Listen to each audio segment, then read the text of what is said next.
Baik, Assalamualaikum warahmatullahi wabarakatuh. Ya, selamat datang teman-teman di webinar diskusi kali ini. Kita akan membahas satu topik yang menarik. Kenapa menarik? Karena ini topik yang atau fase di mana fase perjalanan hidup manusia yang ini kontroversial. Karena apa? Karena beberapa atau sebagian besar masyarakat menganggap remaja ini sesuatu yang problematik, penuh dengan masalah dan lain sebagainya. Tapi kita perlu mengetahui alasan kenapa seperti itu. Kenapa ada fase-fase seperti itu? Apakah itu memang universal dan bisakah kita untuk kemudian membentuk otak remaja sehingga apa namanya bisa lebih sesuai dengan yang diinginkan oleh orang tua dan juga society gitu ya. Nah, rekan-rekan, apa yang terlintas dalam pikiran kita ketika kita mendengar kata remaja? Mungkin apa? Kelitih, mungkin remaja pergaulan bebas, nekat, terus kemudian pacaran, ngerokok, terus bolos dan lain sebagainya gitu ya. Atau mungkin gairah yang luar biasa pada remaja, emosional dan lain sebagainya. Atau mungkin juga ada yang kecenderungan depresif dan lain sebagainya. Nah, kata-kata yang sering kita kita temukan di remaja dimanapun, baik itu mungkin kalau di Jogja, di Semarang, atau mungkin kalau saya dari Bontang dan lain sebagainya, ya remaja itu seperti itu. Pun kalau kita lihat TV, kita melihat dari budaya Barat maupun budaya-budaya lain, juga remaja seperti itu. Nah, jadi eh, fase remaja, fase ya, saya mengatakan fase, ini tidak hanya terjadi di Barat. Nah, tapi di seluruh dunia, around the world, ini ada papernya ya, adolescence is a time of heightened sensation seeking and immature self-regulation. Nah, penelitian yang dipimpin oleh Lauren Steinberg, nah ini nanti mungkin saya banyak mengutip penelitian-penelitian ya, penelitian-penelitian. Lauren Steinberg nih pakar sekali, referensi utama kalau bahas perkembangan psikologi remaja dari Temple University, yang sudah meneliti puluhan tahun menemukan bahwa remaja dari berbagai budaya dan negara ini memiliki kecenderungan yang paling nampak adalah sensation seeking dan juga lemah dalam hal self-regulation. Nah, pengendalian dirinya lemah. Nah, nekat, eh, serampangan dalam mengambil keputusan. Nah, mulai dari bolos, mulai dari kabur dari rumah, mulai dari pacaran, nonton konser, atau hal-hal berbahaya lain yang biasa kita temukan pada remaja gitu ya. Nah, itu seperti itu. Jadi fase ini tidak hanya pada Barat, tapi juga pada seluruh remaja di belahan dunia. Nah, yang mana utamanya adalah sensation seeking-nya. Nah, itu seperti itu. Nah, dan juga fase remaja ini tidak hanya terjadi pada manusia. Tidak hanya terjadi pada manusia, tapi juga pada hewan. Apa itu remaja pada hewan? Nah, animal including rodent and non-human primates atau primata-primata yang lain itu menunjukkan adanya social interaction during adolescence, di mana kecenderungan sensation seeking ini muncul ketika hewan-hewan itu remaja. Mungkin teman-teman yang punya kucing melihat kucing lagi lucu-lucunya ya, itu dia suka pecicilan, lagi suka apa nyakar-nyakar, ngejar apa ekor induknya dan lain sebagainya gitu-gitu. Nah, itu menunjukkan kalau dia lagi fase remaja di mana fase di mana dia kemudian akan melatih motorik skillnya. Dia butuh untuk sensation seeking, dia butuh untuk hiperaktif yang ciri khas remaja gitu ya. Yang mana dari situ dia nanti akan belajar bagaimana caranya untuk survival ketika mereka dewasa gitu ya. Jadi masa di mana anak-anak remaja bermain, baik itu di dunia hewan maupun dunia manusia, adalah masa yang sangat penting bagi mereka untuk apa? Untuk kemudian melatih motorik skill, melatih social skill, melatih decision making, melatih berbagai macam aspek yang nanti kemudian akan digunakan dalam kehidupan sehari-hari. Kalau kita lihat dalam perjalanan manusia sebelum manusia abad modern, permainan manusia atau remaja remaja zaman dulu apa sih? Nah, kalau kita lihat yang di suku pedalaman, permainan mereka ya, ya jelas nggak ada game ya. Tapi permainan-permainan yang membutuhkan keseruan fisik, games, mungkin berburu, lomba berburu, terus kemudian main tanam-tanaman dan lain sebagainya, yang mana semua itu sangat penting bagi mereka untuk proses adaptasi di masa depan gitu ya. Nah, jadi kita akan melihatnya bahwa fase remaja itu memang fase di mana gasnya lagi berlebih, yang mana tujuannya adalah agar dia mengeksplorasi, agar dia mencari pengalaman baru, agar dia keluar dari asuhan ibu bapaknya, agar dia keluar dari rumahnya gitu ya. Nah itu kenapa kemudian kalau kita yang punya anak laki-laki remaja ataupun yang pernah ngerasain remaja, terutama anak laki-laki itu pasti bawaannya keluar. Gak mungkin kita mengurung anak laki-laki di dalam kamar, dalam rumah itu, kecuali dia ada gadget gitu ya. Nah itu ya. Nah ini perkembangan maturation of adolescent brain. Teman-teman bisa lihat bahwa eh, gray matter-nya atau bagian bagian kematangan bagian depan, ini bagian depannya ya, ini butuh waktu sampai 20 tahun lebih. Artinya apa? Artinya bagian depan sini adalah bagian prefrontal cortex. Jadi dia mendewasakan atau bahasanya otaknya mendewasa itu dari belakang ke depan prosesnya, dan itu butuh waktu sampai 20 tahun lebih. 20 tahun, 25 tahun, yang mana di situ prefrontal cortex-nya semakin berkembang matang. Makanya kita lihat apa bedanya orang dewasa sama anak-anak remaja atau anak kecil. Mereka, kalau orang dewasa punya self-control yang kuat, sehingga dia punya desire untuk main, untuk apapun itu, tapi dia mempertimbangkan aspek pertimbangannya jauh lebih kuat. Sedangkan remaja, prefrontal cortex-nya sudah bagus, tapi tidak sematang dewasa gitu ya. Dan dia emosinya lagi besar-besarnya gitu ya. Nah ini ya, bagian PFC, MPFC. Nah, dan juga pada fase remaja ini ada perubahan hormonal, yang mana ini sangat penting, di mana muncullah ketika masa puber di remaja ini, HPG axis, hypothalamic pituitary gonadal axis-nya, ini nggak perlu diapalin, intinya mengeluarkan endokrin, kelenjar endokrinnya ini, kemudian mengeluarkan hormon-hormon androgen, yang kemudian membuat estradiol, progesteron, dan sebagainya, yang membuat secondary sex karakteristik. Secondary sex karakteristik itu, kalau anak kecil kita lihat, kalau anak kecil laki-laki dikasih kerudung, itu mungkin kita bisa jadi menganggap dia perempuan gitu ya. Nah, tapi kalau sudah dewasa, itu kita bisa melihat perbedaannya. Kenapa? Karena sangat sangat drastis perbedaan antara laki-laki yang kemudian lebih lebar bahunya, lebih tegap, lebih besar tulangnya, sedangkan perempuan itu lebih lebar pinggul dan payudaranya gitu ya. Nah, itu secondary sex karakteristik. Nah, ini ya, penumpukan lemaknya ini ada anunya ya,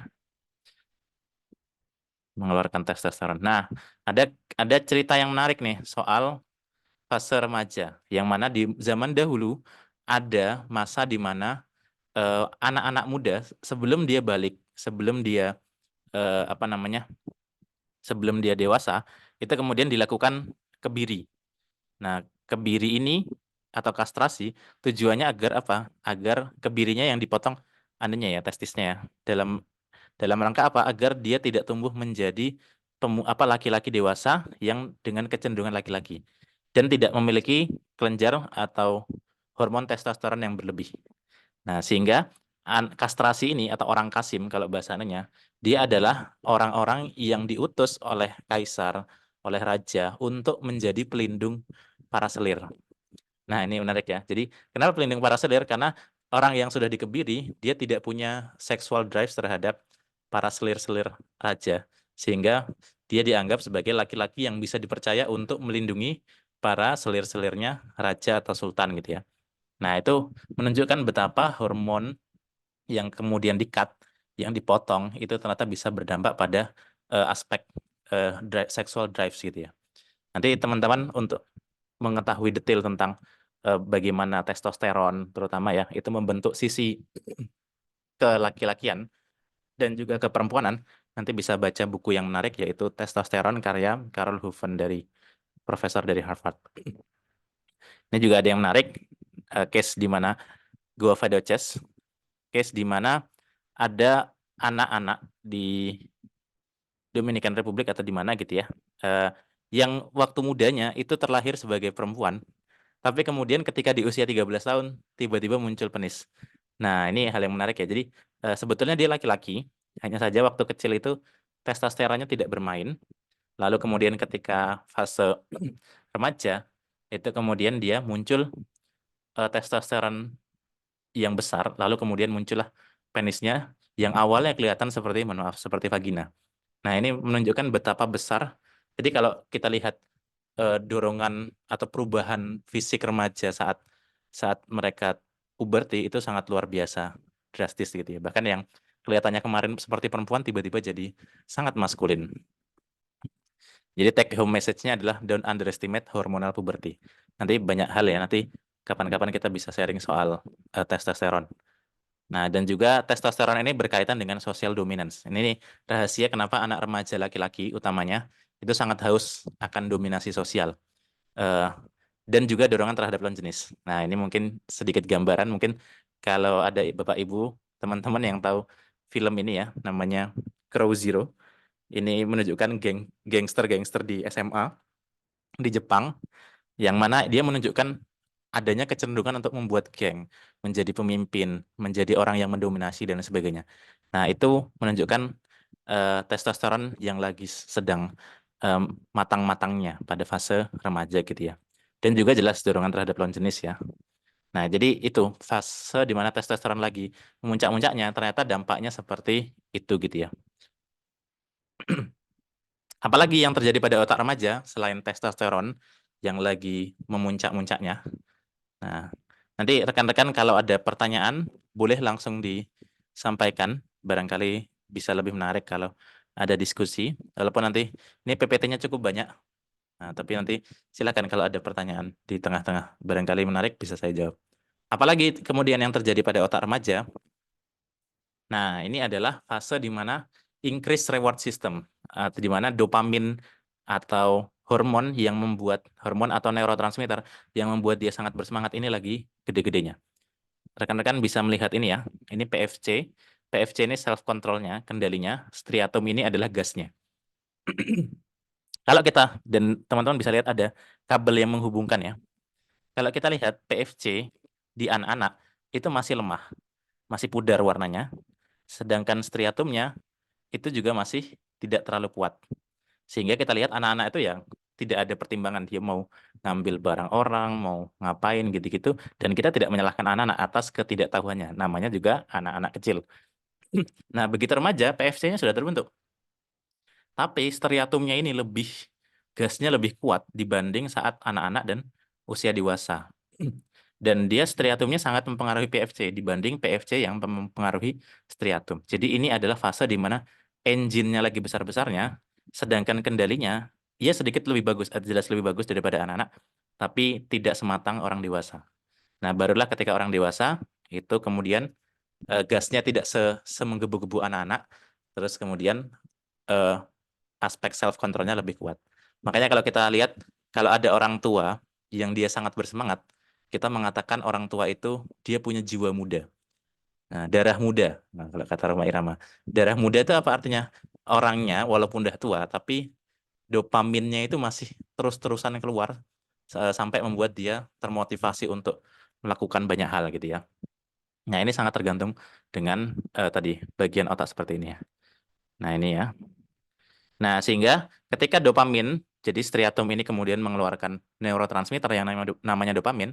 Untuk mengetahui lebih detail tentang dopamin, teman-teman bisa lihat di YouTube, baik di YouTube saya maupun di YouTube-YouTube yang lain ya. Nah, dopamin ini kemudian menjadi sumber kreativitas. Kalau orang dopaminnya lagi naik-naiknya, kita habis minum kopi, kita lagi terinspirasi, itu kreativitas kita akan muncul. Nah, sehingga makanya kenapa kenapa remaja ini adalah tempat di mana kreativitas ini muncul, eh, karena tadi bagian otak yang mengatur dopaminnya lagi panas-panasnya, sehingga kemudian ini ada pernyataan menarik dari Elon Musk. Eh, Elon Musk berkata bahwa apa namanya, dia nggak pengen agar manusia ini hidup lama. Kenapa? Karena bagi Elon Musk, kalau manusia hidup lama, artinya yang tinggal di bumi ini adalah banyak orang-orang tua yang otaknya sudah tidak muda lagi. Kalau otaknya sudah tidak muda, yang terjadi adalah manusia akan stuck dengan konvensional, hal-hal yang konvensional, apa namanya, status quo, tidak mau ada invention dan lain sebagainya. Nah, sehingga sangat butuh otak remaja untuk agar bisa merubah keadaan.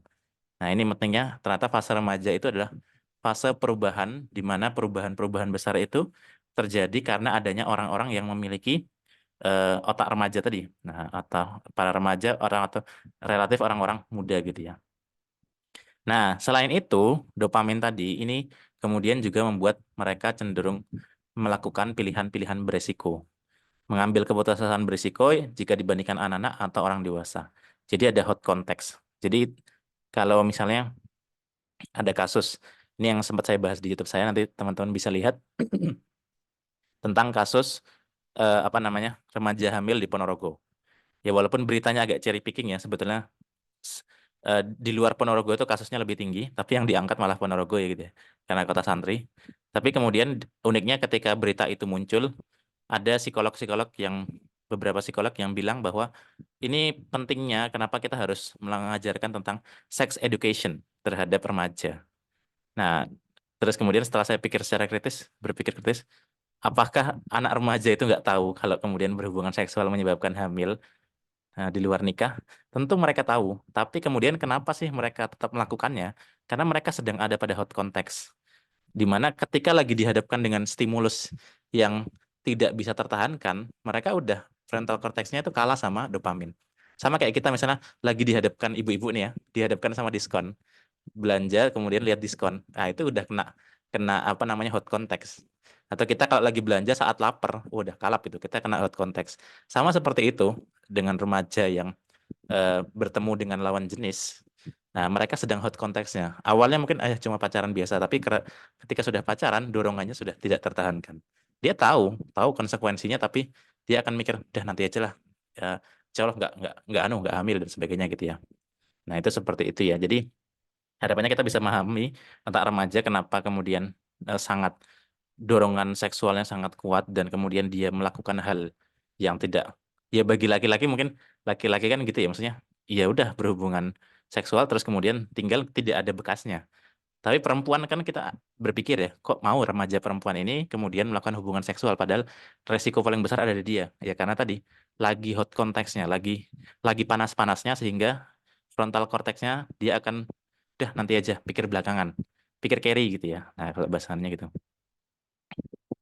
Nah, termasuk tawuran gitu-gitu ya. Mungkin Bapak Ibu atau teman-teman yang pernah menghadapi remaja atau pernah merasakan fase remaja juga gitu. Oh, udah panas gitu terus dia nggak pikir panjang. Sudah eh, bacok-bacokan, udah balas-balasan gitu-gitu ya. Termasuk juga ini ya. Nah, tapi jangan salah, ketika fase remaja ini adalah fase di mana mereka atau kita ini mencari sensasi dan mengambil pilihan beresiko, ada juga fase di mana fase-fase muda atau dewasa awal atau remaja ini menjadi fase yang sangat penting. Salah satunya adalah peristiwa Rengas Dengklok antara golongan muda dan golongan tua. Nanti rekan-rekan silahkan bisa baca percakapan golongan muda. Memang nggak muda banget ya, nggak teenager 17 tahun, tapi mereka relatif lebih muda dibanding Soekarno dan Hatta. Mereka ketika kemudian Jepang kalah waktu itu ya, segera mendesak. Dia nggak mikir panjang. Pokoknya kita harus merdeka. Merdekakan. Ayo Bung Karno, Bung Hatta, segera merdekakan. Nah, bagi Soekarno Hatta, yang dia punya pengalaman banyak. Wait, tunggu dulu nih. Tunggu dulu. Nanti kalau kita memerdekakan, akan ada banyak darah yang tumpah. Nah, jadi kelihatan ya perbedaan antara otak anak remaja dengan orang dewasa, atau anak muda, atau yang lebih muda gitu ya dibanding orang dewasa. Kalau yang muda itu gas gitu ya. Ayo kita demo, ayo kita aksi, ayo kita lawan, ayo kita memerdekakan gitu ya. Ini kesempatan gitu ya. Sama seperti mahasiswa yang berdemo kan gitu ya. Nah, sedangkan ketika lebih tua, too much consideration, banyak pertimbangan dan sebagainya. Dua-duanya sangat penting dalam proses kemerdekaan Indonesia, di mana ya harus ada generasi muda yang nge-push Soekarno, tapi juga tetap harus ada pertimbangan yang matang. Nah, itu seperti itu. Atau mungkin case lain adalah saat reformasi. Nah, 98, bayangkan ya kalau mahasiswa tidak nekat, itu kemudian kita nggak merasakan reformasi pada saat itu ya. Nah, itu justru hanya mahasiswa lah yang kemudian bisa seperti itu. Fase di mana mereka lagi cerdas-cerdasnya dan lagi emosi-emosinya dan nggak mikir panjang. Udah gas, kita mau DO, mau apa, mau ditangkap, mau diculik gitu ya sama Soeharto, bodo amat. Nah, kalau orang tua, bayangkan orang tua ikut demo, dia akan mikir, duh nanti kalau aku demo, aku protes, aku akan dipindah tugas. Nanti kalau anu akan dipecat. Nanti aku akan bercerai gara-gara nggak punya penghasilan. Nanti anakku gimana dan lain sebagainya. Jadi terlalu banyak pertimbangan. Kita lihat teman-teman, mungkin lihat aja Budiman Sujatmiko lah. Dulu waktu muda, wah luar biasa, melawan rezim, sekarang menjadi bagian dari rezim. Nah itu kayak gitu, golongan muda sama golongan tua gitu ya. Bahkan satu person pun bisa Budiman Sujatmiko yang dulunya singa gitu ya, sekarang eh, jadi dia dulu melawan rezim Orde Baru, sekarang ikut dalam Prabowo gitu ya. Nah, ini anu ya, perbedaan. Ini datanya terlalu detail deh. Jadi ada perbedaan otak remaja antara laki-laki dan perempuan, di mana laki-laki nanti lebih cenderung gampang, kecanduan dan lain sebagainya gitu-gitu ya. Teman-teman silahkan aja cek di kelas putra maupun putri yang suka main game, yang suka main itu siapa rata-rata laki-laki gitu ya. Nah, apalagi yang terjadi pada fase remaja, yaitu dia banyak terikat dengan peers-nya. Nah, jadi peers itu rekan sebaya, teman sebaya. Teman sebaya ini adalah dunianya remaja. Dia nggak peduli apa kata orang tua, yang dia pedulikan adalah apa kata temanku. Apa kata temanku kalau aku pakai di sekolah belum punya iPhone, belum punya MacBook. Kalau sepatunya sepatu biasa, kalau motornya bukan motor-motor yang keren gitu ya. Nah, itu sangat terpengaruh oleh peers. Coba aja nanti mungkin Bapak Ibu merasakan ketika sudah mulai anu. Jadi peers itu segalanya. Yang diomongi di peers, dia harus lakukan. Nah, itu seperti itu. Rokok juga gitu ya. Rokok itu kan rata-rata gara-gara peer pressure. Nah, kalau nggak rokok, kamu nggak diterima dalam perkumpulan ini. Kalau kamu nggak pacaran, kamu dianggap cupu oleh teman-temanmu. Kalau kamu nggak ngedrugs, kamu nggak diterima di circle ini. Dan lain sebagainya gitu-gitu ya. Nah, dia sangat jadi remaja itu kemudian gemar atau suka melakukan hal-hal beresiko ketika bersama peers karena dia takut dengan social exclusion gitu ya. Dikucilkan tuh jauh lebih menakutkan daripada eh, ketakutan dia terhadap narkoba. Nah, meskipun remaja tahu bahaya narkoba, tapi otaknya lebih mempertimbangkan social risk-nya dari tidak mengkonsumsi narkoba. Jadi saat semua temannya mengkonsumsi narkoba atau minuman keras, jika dia sendiri tidak mengkonsumsi, nanti ada social exclusion. Itu jauh lebih berbahaya menurut remaja daripada narkoba itu sendiri. Itu yang terjadi ya. Jadi ikut-ikut tren dan lain sebagainya gitu ya. Nanti rasain deh eh, apa remaja yang merengek agar dia bisa sama seperti temannya gitu-gitu ya. Nah, ini ya. Jadi kita pun juga gitu ya. Kita merasa sedih kalau kita dikucilkan dan sebagainya.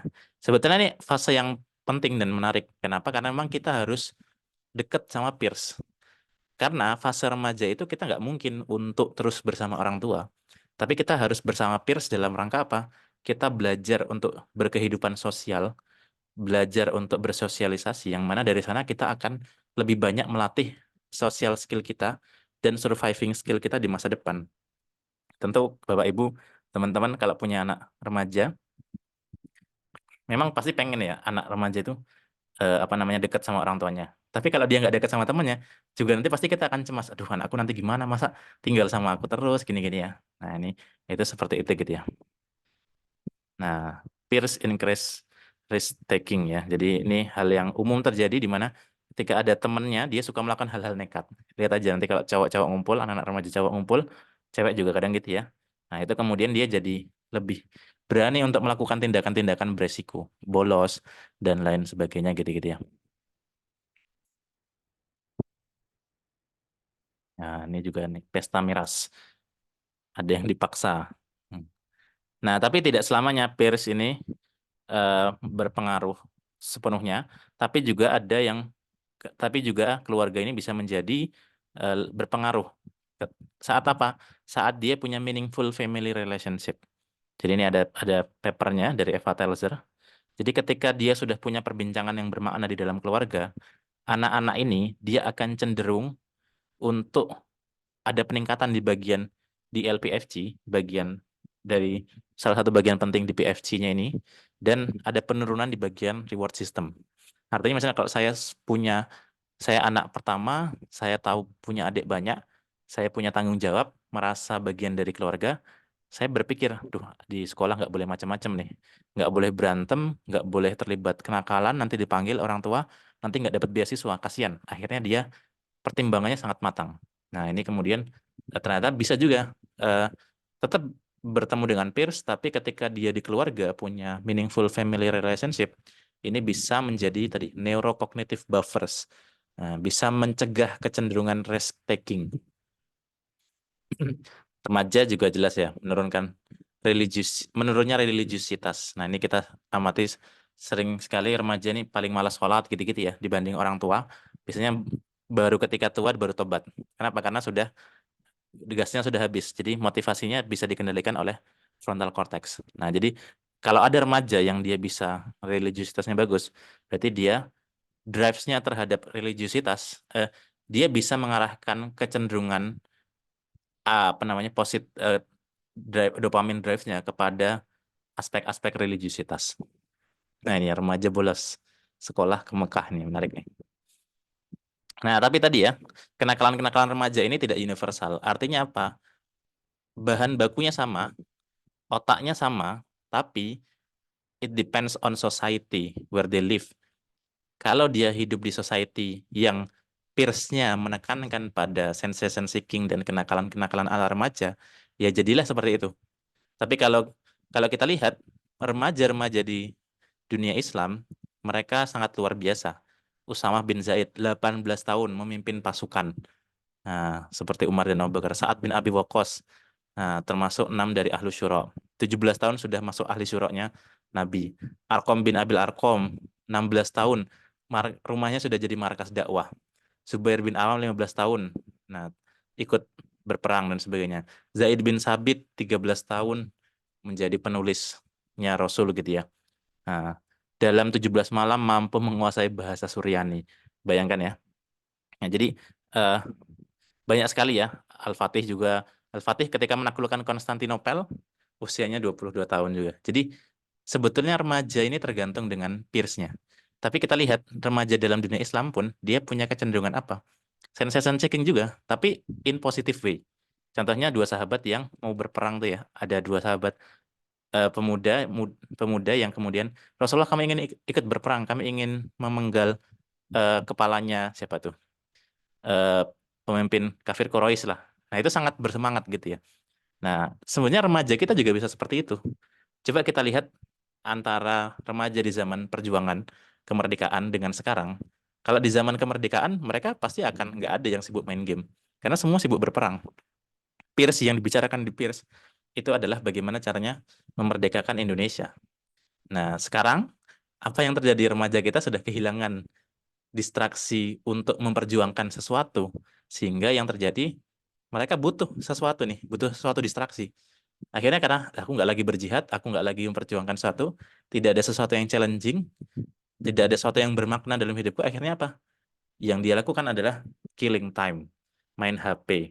Dopaminnya itu harus dikeluarkan, remaja itu. Nah, pada umumnya itu dikeluarkan dalam rangka untuk mengejar sesuatu yang bermakna, memperjuangkan kemerdekaan, memperjuangkan Islam. Tapi di era sekarang, era yang sangat abundance dan berbagai hiburan ada di hadapan kita, akhirnya di sini makna hidupnya cuma setipis HP HP smartphone ini. Nah, itu seperti itu ya. Nah, jadi ini ada paper menarik dari Suparna Hudori bahwa tadi ya, remaja ini dia akan ikut nama, kalau istilahnya cultural niche link. Jadi ceruk kulturalnya, ceruk di teman-temannya itu seperti apa.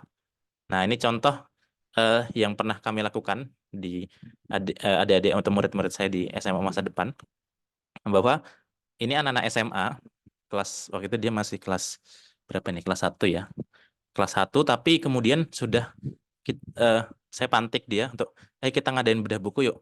Nah, namanya Mas Mas Amaru nih ya yang lagi di depan nih. Bedah buku. Amaru, kamu baca buku apa? Ambil aja bukunya Kak Tio. Jadi dia baca buku-buku saya yang buku-buku dalam bahasa Inggris ya. Contohnya ini ya, nih dia pernah bahas bukunya. Buku neuroscience, anak SMA kelas 1 sudah bisa membaca, terus kemudian dipresentasikan di hadapan teman-temannya gitu ya. Kok bisa? Lah bisa-bisa aja. Apa yang menghalangi remaja untuk melakukan itu? Nah, ternyata itu tergantung dengan age-nya.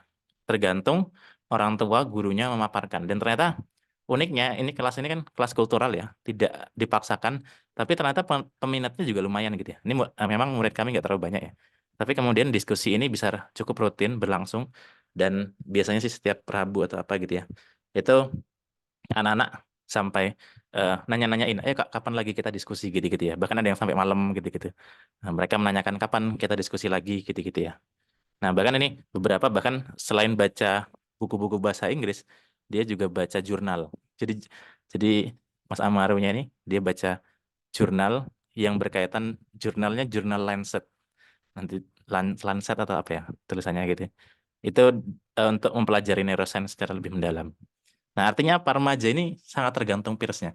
Kalau peersnya yang dibicarakan tentang geng motor, ya udah dia kliknya ke sana, teman-temannya, ikut teman-temannya. Kalau ternyata teman-temannya mengarah kepada hal-hal yang positif, nah ternyata bisa juga diarahkan ke sana. Nah, jadi peers itu matter ya.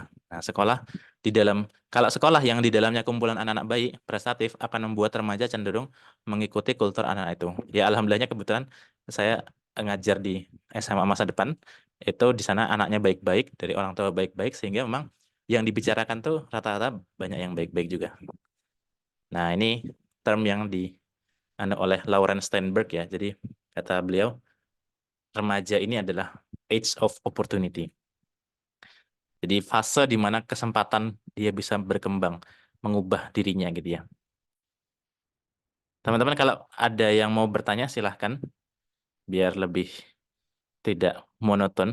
Kalau ada pertanyaan langsung saja di chat boleh. Saya lanjutkan pelan-pelan ya. Nah, ini ada fenomena yang menarik juga. Kita sekarang sudah mulai bahas beberapa case-case yang ada di remaja. Nah, ini kata Lawrence Steinberg. Beliau mengatakan, nanti bisa lihat aja videonya di sini. Nanti PPT-nya boleh boleh minta ke WA saya atau nanti istilahkan nanti kalian why young people today take longer to grow up. Jadi data-data di Amerika dan bahkan di seluruh dunia ini menunjukkan remaja ini semakin telat dewasanya. Nah, kenapa seperti itu kalau kalau hipotesisnya Steinberg? Nah, karena apa? Untuk dapat pekerjaan layak, dia tingkat pendidikannya harus tinggi. Sekarang kan rata-rata kerja apa? Jadi waiters, syarat S1 gitu ya. Kan nggak masuk akal gitu ya. Sekarang apa-apa S1, S1.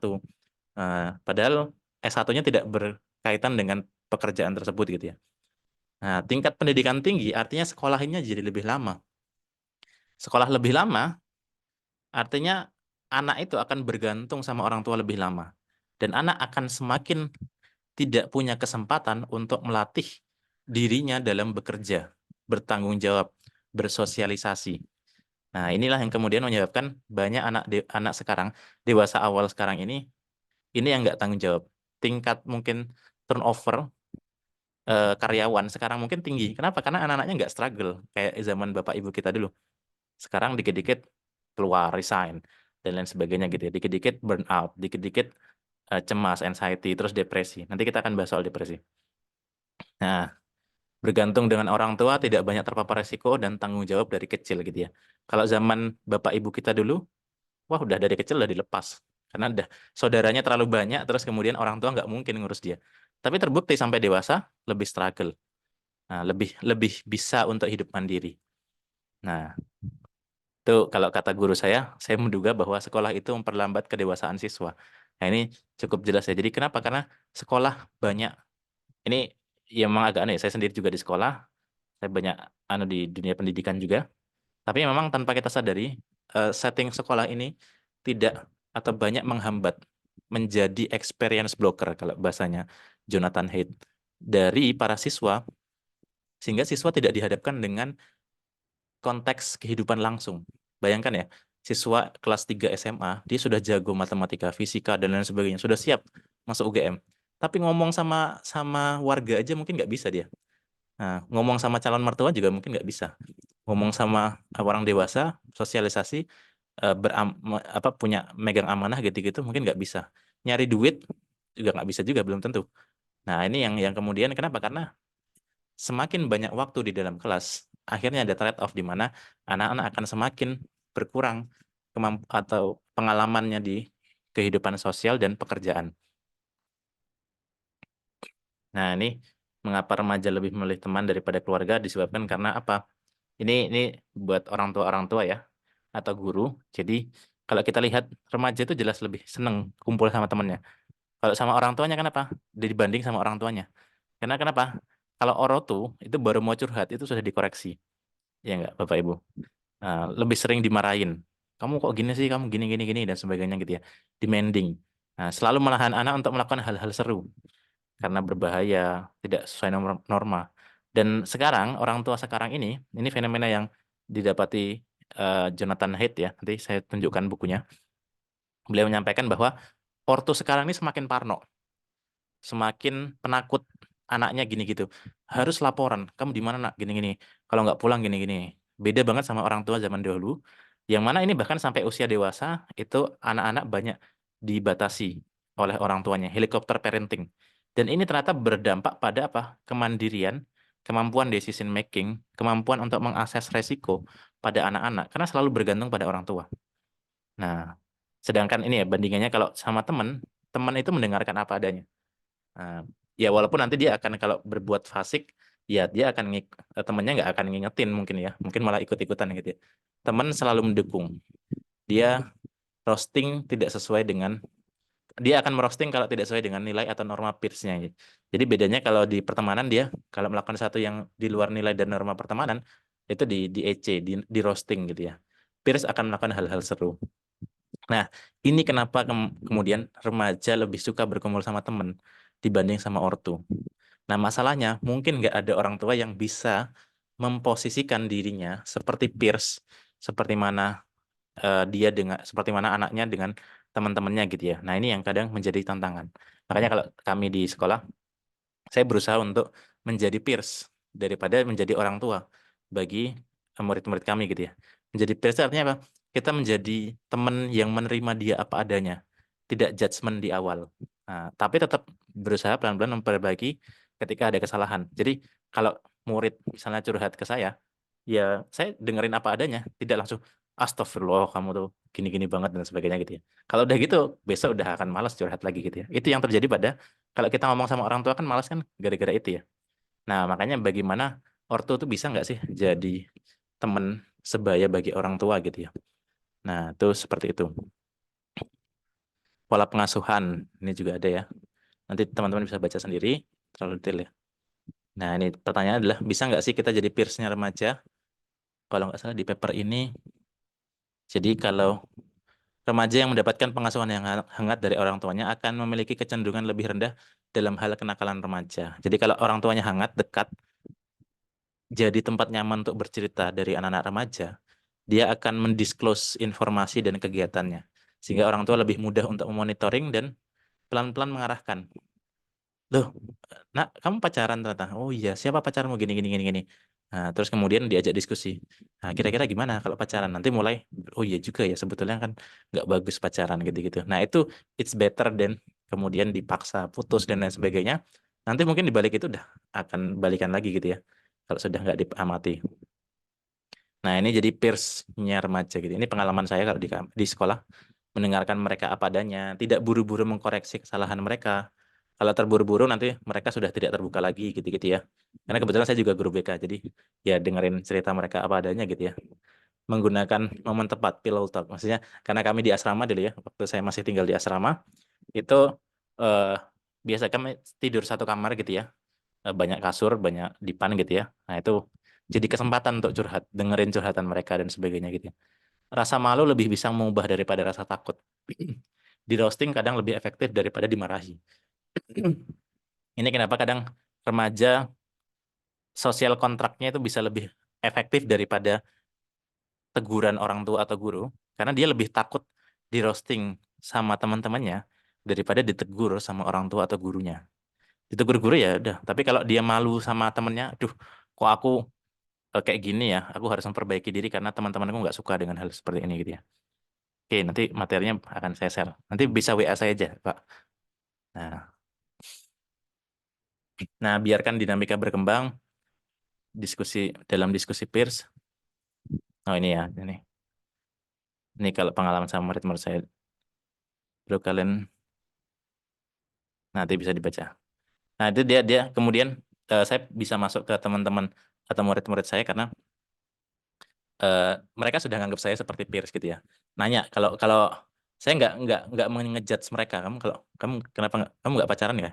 Nah, kalau nggak pacaran kenapa gini-gini? Terus nanya, Kak Tio dulu pacaran nggak? Kalau Kak Tio sih gini-gini gini-gini. Nah, kemudian dari sana kita jadi punya kesempatan untuk menasihati secara, jadi untuk menasihati hatinya itu harus dibuka dulu. Masalahnya kalau orang tua ke anak itu cara menasihatinya, anak itu nggak membuka hatinya. Nah, biasanya lebih kepada pertemanan yang mana dia, oh gitu ya. Nah, kalau sudah sampai gitu berarti dia artinya sudah siap untuk dimasukkan sesuatu. Oke, ini beberapa tambahan yang lain. Materinya cukup banyak ya. Semoga tidak pusing.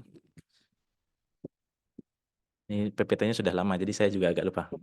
Nah, ini saya bahas hal yang baru yang saya baru dapatkan dari bukunya Jonathan Haidt, The Anxious Generation. Nanti kapan-kapan saya adakan diskusi bedah bukunya. Ini bukunya sangat menarik. Dan alhamdulillah lagi dibaca murid saya. Jadi barusan murid saya tiba-tiba perempuan waktu di kelas, Kak Tio pengen lihat bukunya Kak Tio yang bukunya tebel, lebih tebel dari ini. Eh, tapi kemudian dia tiba-tiba tertarik. Nah, ternyata kan bisa kan anak SMA baca buku impor bahasa Inggris. Nah, kalau apa? Kalau orang tua atau gurunya atau peersnya itu bisa memaparkan secara pelan-pelan. Nah, itu. Nah, problem yang akan kita hadapi di generasi anak-anak generasi ini adalah kalau dahulu kita lebih banyak main di dalam eh, rumah.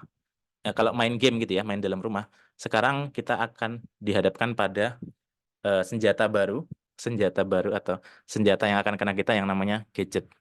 Gadget. Ini kalau main-main di depan layar ya. Nah, tentu kalau main aktivitas itu di luar gitu ya. Nah, sekarang gadget ini menjadi sarana untuk bahkan mengubah perkembangan otak manusia. Nah, menurut data ini 2015, 70% remaja Amerika itu sudah pada bawa gadget. Nah, di 2015 apalagi sekarang gitu ya. Nah, dan rata-rata on average teenage spend 8 jam per hari di depan screen mereka. Bayangkan ya, 8 jam per hari, setengah dari waktu bangunnya. Kan 8 jam yang lain tidur, nah ternyata ini 8 jam per hari. Tapi ini kalau di total berarti 50 jam per pekan. Tapi kalau dibandingkan tahun 90-an, tadi ya, less than 3 hours. Dia kurang dari 3 jam dalam per hari di depan TV. Dulu waktu itu masih TV ya. Zaman mungkin Bapak Ibu masih nonton TV, kartun di akhir pekan gitu ya. Nah, 8 jam tadi itu kalau interaksi langsung. Tapi kita sendiri menyadari bahwa kita berhadapan dengan HP atau gadget atau screen itu bisa sepanjang waktu bangun kita selalu ada di depan gadget, ya enggak? Saya sendiri juga ngerasain ya. Eh, Belajar buat materi di depan komputer, kadang santai istirahat baca-baca WA di depan layar dan sebagainya gitu ya. Bisa seluruh waktu bangun kita itu terlekat dengan screen kita gitu ya. Nah, ini tanpa kita sadari, ini membuat perubahan besar pada perkembangan otak kita. Nah, kalau kita lihat ya, dulu seandainya Soekarno bilang beri aku 10 pemuda, maka akan aku guncang dunia. Mungkin anak muda zaman sekarang, aku titip bangsa ini pada kalian. Iya bang, taruh situ aja. Maksudnya lagi sibuk. Anak muda sekarang tuh sangat terdistraksi dengan gadgetnya gitu ya. Dan ini bukan salah anaknya, bukan salah orang tua juga, karena orang tua tidak berdaya dengan kondisi seperti ini. Bayangkan ya kalau kita punya anak remaja, anak kecil gitu ya, nggak dikasih HP, nah, nggak dikenalkan HP. Tapi begitu dia main keluar rumah atau di sekolah, teman-temannya pada main HP. Nah, ketika teman-temannya main HP, pasti akan merengek minta kepada orang tuanya, Bu, aku mau beliin HP lah. Gak kasihan, Bu, aku nggak punya HP sendiri nih. Nah, itu bagi mereka tekanan peers itu sangat berarti gitu ya. Kalau aku nggak main Mobile Legends, aku nggak punya temen nih. Nah, pasti kata-kata mereka gitu. Apalagi di zaman pandemi ya. Pandemi itu satu-satunya cara untuk bisa bertemu teman tuh ya dengan game gitu ya. Sayangnya ini kemudian berdampak pada perkembangan otak kita, otak anak-anak. Nah, ini ya, data ini menunjukkan di buku ini. Nanti rekan-rekan bisa mencari bukunya, bisa beli pesan di Periplus. Ini bukunya bagus sekali kalau menurut saya, salah satu buku paling penting dalam hal perkembangan remaja saat ini dan penyebab kenapa remaja saat ini banyak mengalami gangguan mental. Ini disebabkan karena dua hipotesis yang dikemukakan oleh Jonathan Haidt, yaitu apa? Eh, Mulai berkurangnya interaksi sosial. Yang pertama disebabkan karena orang tua yang terlalu paranoid, karena helikopter parenting tadi, semakin jarang anak bermain, coba Bapak Ibu mungkin, ya mohon maaf kalau ada yang punya anak remaja sekarang, semakin sulit mereka untuk bermain keluar. Saya punya adik kelas 2 3 SMA, itu ya sulit bermain keluar. Kalau bermain keluar harus diantar. Mau main keluar sendiri pun juga, teman-temannya pada di dalam rumah. Mainnya main di dalam rumah, main game. Sudah jarang main keluar. Kalau zaman kita kecil mungkin kita masih bisa main sembunyian sama tetangga. Sekarang coba cari mana tetangga yang, kalau udah di perumahan-perumahan ya, nyari tetangga yang masih bisa main di luar tuh sedikit sekali yang bisa diajak main gitu ya. Mainnya ya sudah di sini semua, di HP semua gitu ya. Nah, ini eh, angka ini menunjukkan bahwa sejak tahun 2009 sampai 2017, apalagi nanti COVID ya, lebih jatuh lagi, itu pertemuan dengan teman itu semakin sedikit angkanya. Nah, ini tadi ya, untuk anak-anak, boys and girls.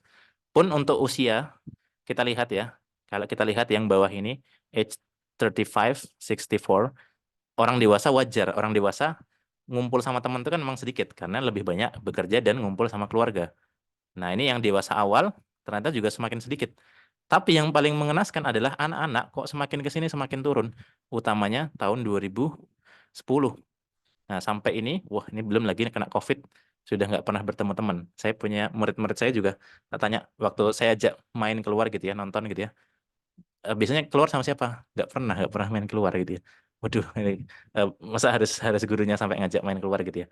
Nah, itu saking sulitnya untuk mencari pertemanan di luar rumah itu seperti itu gitu ya. Jadi mereka bertemannya ya dari sosial media dan dari game-game mereka gitu ya.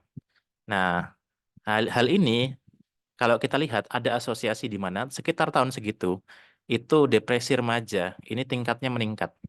Bahkan dibanding para pengangguran. Para pengangguran kan punya punya alasan kenapa mereka depresi karena mereka nggak punya pekerjaan. Tapi ternyata nih angka depressed girls sama depressed boys ini angkanya lebih tinggi sejak tahun 2010 meningkat sampai 2018. Nah, kenapa? Ada apa dengan tahun 2010?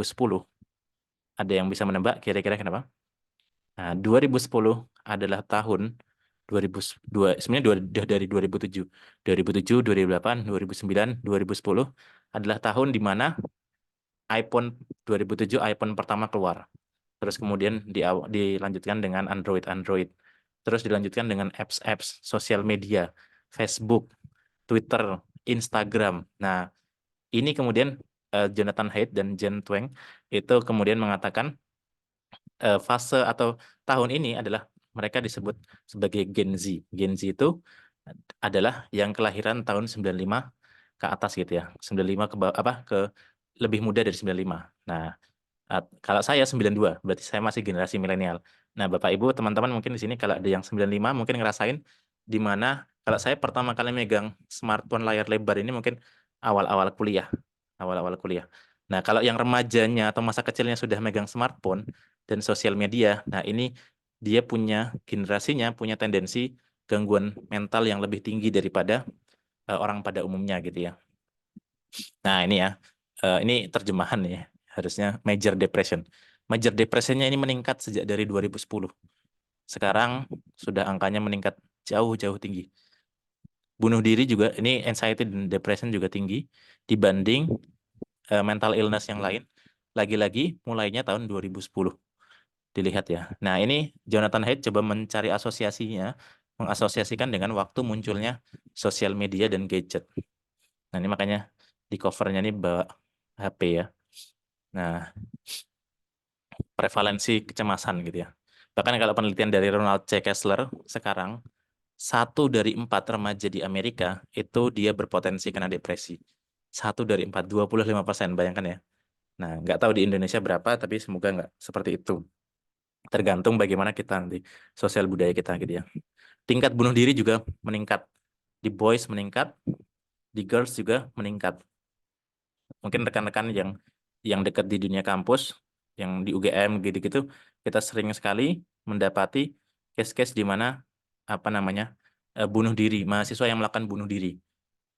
Kayak kita merasa zaman dahulu, mungkin zaman bapak ibu kita atau mungkin zaman kita, zaman saya 2011 itu berita bunuh diri itu hampir nggak pernah saya temukan. Tapi sekarang eh, itu sering sekali dengar kayak ada aja gitu ya, tiap beberapa bulan sekali ada berita mahasiswa kami di UGM itu kemudian melakukan bunuh diri gitu ya. Nah, kenapa gitu?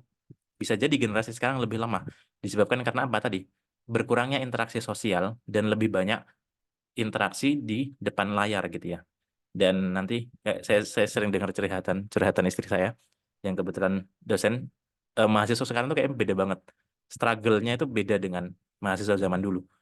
Eh, Kemampuan bersosialisasinya juga sangat beda. Kalau orang zaman dulu, mahasiswa zaman dulu itu sangat luas kalau berinteraksi dengan orang dewasa. Kalau sekarang harus diajarin, harus dikasih banner bagaimana cara menghubungi dosen. Nah, itu menunjukkan kalau wah ini orang nggak belajar unggah-ungguh kok dari kecil ya. Nah, itu ya. Nah, ini adalah jadi fase 2010 sampai 2015 ini kalau kata Jonathan Haidt sebagai fase Great Rewiring, di mana nah ini ya, di mana otak manusia yang dulunya itu banyak bermain di luar dan ini sangat bagus untuk perkembangan fisik kita, perkembangan sosial kita, ini kemudian sangat terfokuskan pada apa namanya? Pada gadget gitu ya. Menghabiskan waktu lebih banyak di gadget. Ini ya, di penelitian Jen Twenge juga remaja yang lebih banyak sosmed lebih rentan menderita depresi. Nanti teman-teman bisa ngeklik aja nih, nanti PPT-nya diklik, nanti muncul jurnalnya.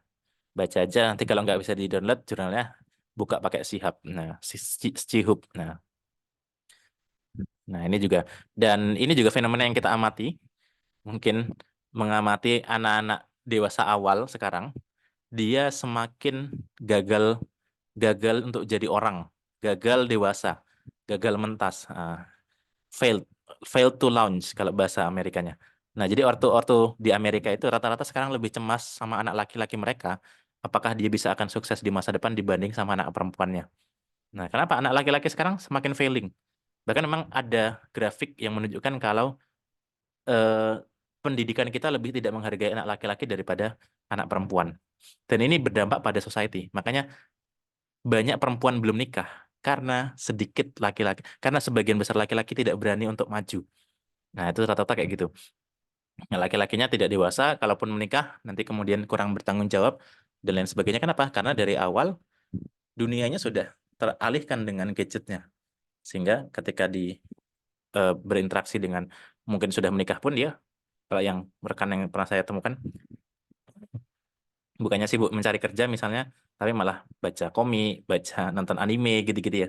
Itu kayak sudah jadi kecanduan gitu ya. Nah, itu ini apa fenomena yang sangat mengerikan bagi nggak cuma bagi laki-laki tapi bagi perempuan karena ketika kalau kata kok Willin Warrell siapa ya penulis buku Boy Crisis, nanti teman-teman bisa merujuk bukunya, lihat aja di YouTube eh, itu sekarang laki-laki ini semakin lemah, semakin lembek, semakin tidak bertanggung jawab disebabkan karena pendidikan kita mengarahkan ke sana.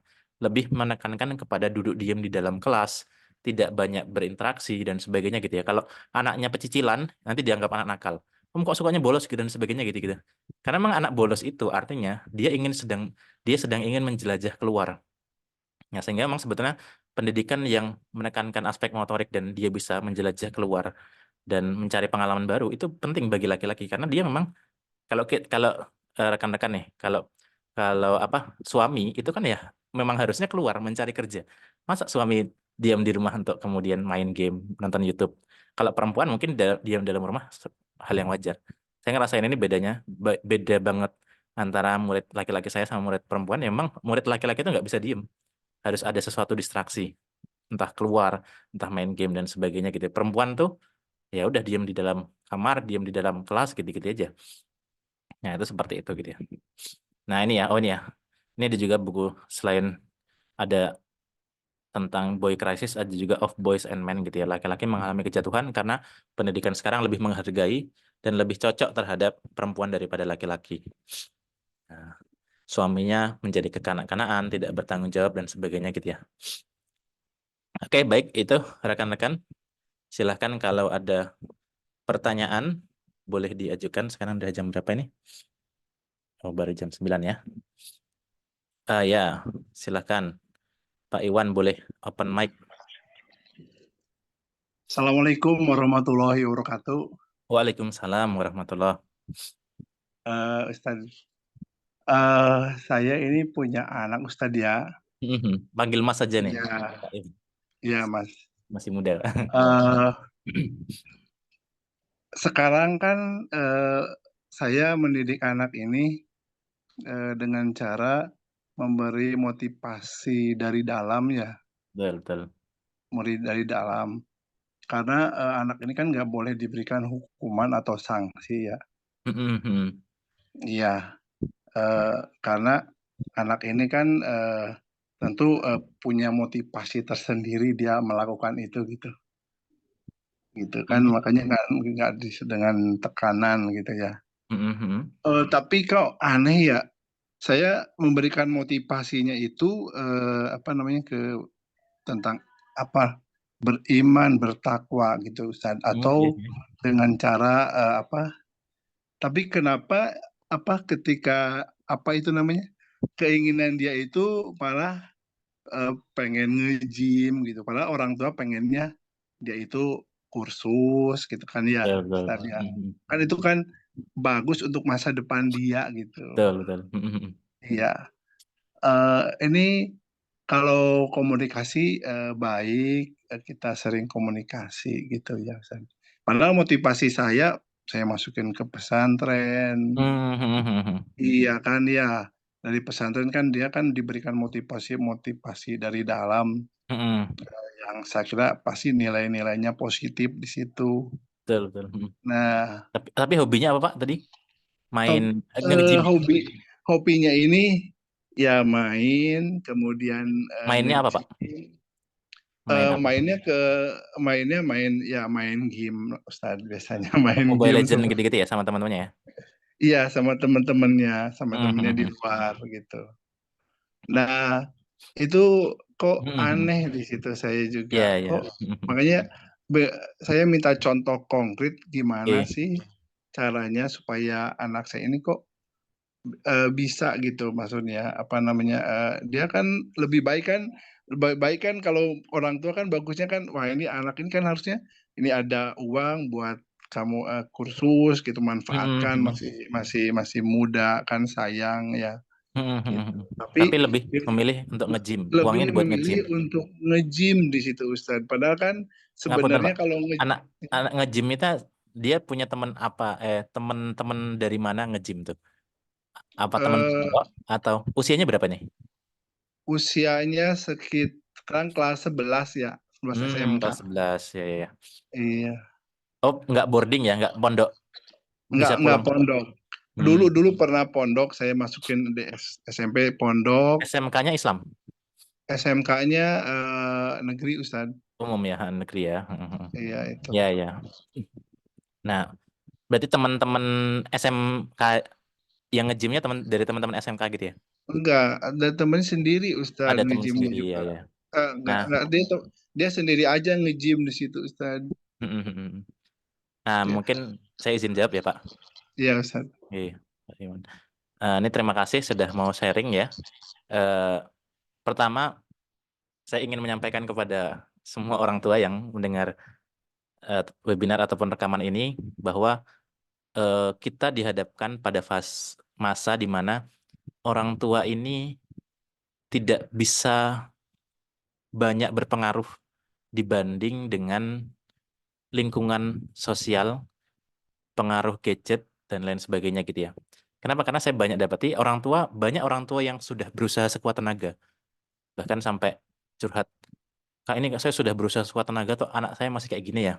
Dalam hati ya sebenarnya orang tuanya udah bagus.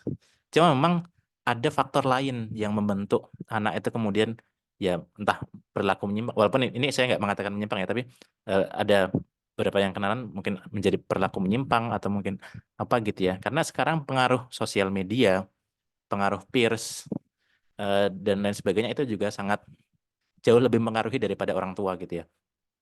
Eh, itu pertama. Yang kedua adalah faktor genetik, Pak. Jadi mungkin tadi Pak Iwan ya.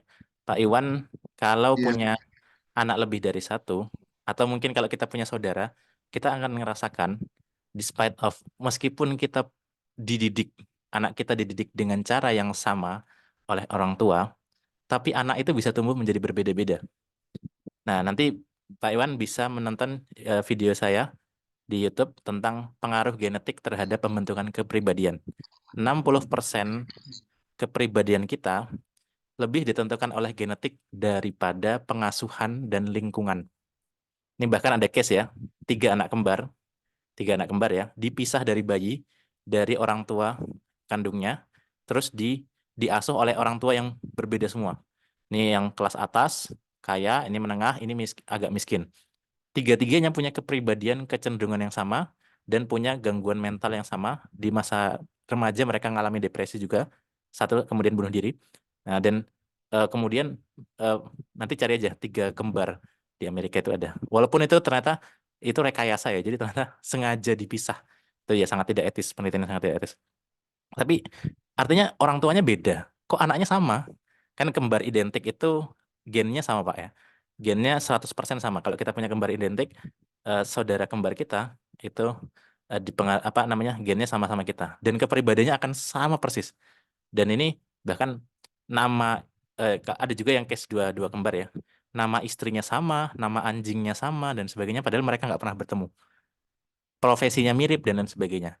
Nah, dari sini para saintis kemudian menemukan bahwa genetik ini sangat berpengaruh, sangat dominan. Termasuk juga case, mohon maaf, orang tua yang bercerai. Kita sering bilang bahwa kalau ada anak nakal, terus oh ini gara-gara orang tuanya bercerai. Nah, gara-gara orang tua bercerai, terus kemudian dia jadi kekurangan asuhan bapak. Mungkin ada benarnya, tapi bisa jadi anak itu nakal karena anak itu membawa genetik yang sama dengan bapaknya atau ibunya, yang mana genetik itu yang membuat si bapak ini kemudian bercerai dan si anak ini jadi nakal. Makanya kalau di Jawa ada yang bilang katanya kalau sudah bercerai, 7 turunan akan bercerai. Kok bisa gitu? Apa mitos atau apa ini? Nah kalau orang Jawa kan pakai ilmu niten ya, bisa mengamati dari generasi ke generasi. Kenapa gitu? Karena sebetulnya bukan karena bercerainya, tapi karena genetik yang diwariskan oleh orang tuanya, yang mana kecenderungan genetik itu, misalnya dia sulit loyal, terus suka suka selingkuh dan lain sebagainya itu bisa diturunkan. Jadi bukan karena orang tua kita cerai, tapi karena kita punya bawah genetik yang beresiko terus kemudian tapi ini agak panjang ya. Tapi intinya tadi anaknya bisa beda-beda, Pak. Jadi saya barusan juga ngobrol sama satpam di sekolah saya juga. Anak pertama, kedua, ketiga beda-beda. Nah, yang kedua lebih kalem, yang ketiga suka main game, yang pertama suka tawuran gitu ya. Beda-beda gitu ya. Padahal ya dididiknya sama. Nah, jadi ada faktor genetik. Nah, yang namanya pendidikan itu adalah bagaimana membentuk anak sesuai dengan tantangan genetiknya. Kalau saya membahasakan gitu. Jadi kita nggak bisa milih. Kita dilalah punya anak yang nakalnya minta ampun, ada yang pinternya minta ampun, atau mungkin ada bapak ibu yang anaknya misalnya Down syndrome, autis dan lain sebagainya. Kan kita nggak bisa milih. Walaupun sekarang bisa diedit ya genetiknya ya, tapi rata-rata kita nggak bisa milih. Nah kalau udah itu kan yang bisa kita lakukan, saya sendiri sama saudara-saudara saya beda-beda. Saya lebih penakut, lebih pendiam, kakak saya lebih outgoing gitu-gitu ya. Nah tapi yang namanya pendidikan, oh untuk anakku yang punya kecanduan gini-gini, saya harus mengintervensi gini. Sekolahnya harus gini. Untuk anakku nomor 2, dia punya bakat gini, saya bisa push ke sana. Anak 3 nanti dia lebih apa gitu ya. Nanti pendidikannya bisa beda-beda. Nah, itu ada diferensiasi berdasarkan dengan kecenderungan genetiknya. Itu pertama. Jadi faktor genetik sangat mempengaruhi. Pertama atau kedua. Nah, terus tadi Pak, kalau kembali ke case-nya anaknya Pak Iwan bahwa mungkin orang tua bisa mempengaruhi. Tapi tadi seperti yang saya sampaikan bahwa peers atau sesuatu, oh ya, remaja ini fase di mana dorongan untuk testosteronnya lagi tinggi-tingginya, Pak. Mungkin bapak-bapak di sini juga ngerasain. Saya juga waktu SMA suka nge-gym. Maksudnya awal-awal dulu saya atlet basket, terus kemudian eh, tinggal gimana kita nanti pelan-pelan mengarahkan.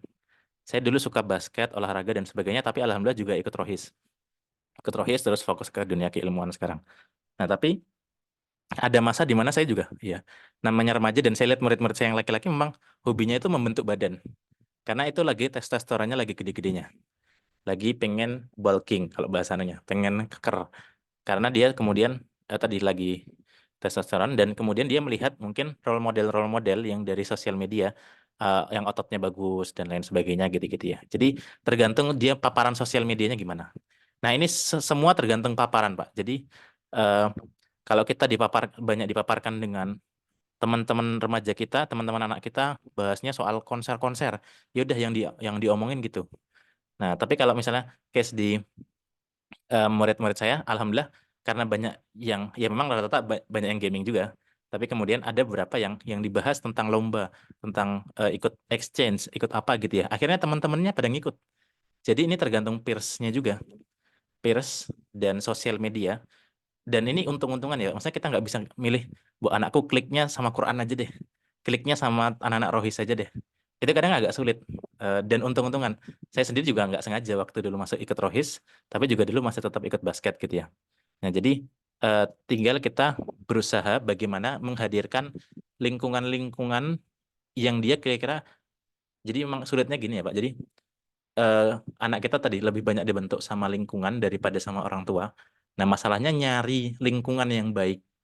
Eh, itu sulitnya minta ampun. Maksudnya ya berarti sekolahnya harus sekolah yang bagus dong. Yang berarti sekolahnya harus yang Islami, yang kemudian anak-anaknya nggak macam-macam dong gitu-gitu. Ya itu idealnya seperti itu. Nah, emang itu tapi kan sulit ya. Nah, tapi mungkin yang bisa kita lakukan itu, atau mungkin difasilitasi untuk apa namanya ikut organisasi seperti Rohis atau mungkin pemuda masjid dan lain sebagainya gitu-gitu ya. Kalau beberapa murid saya ada yang orang tuanya melibatkan gitu. Jadi guru TPA. Artinya dia butuh aktualisasi diri, Pak.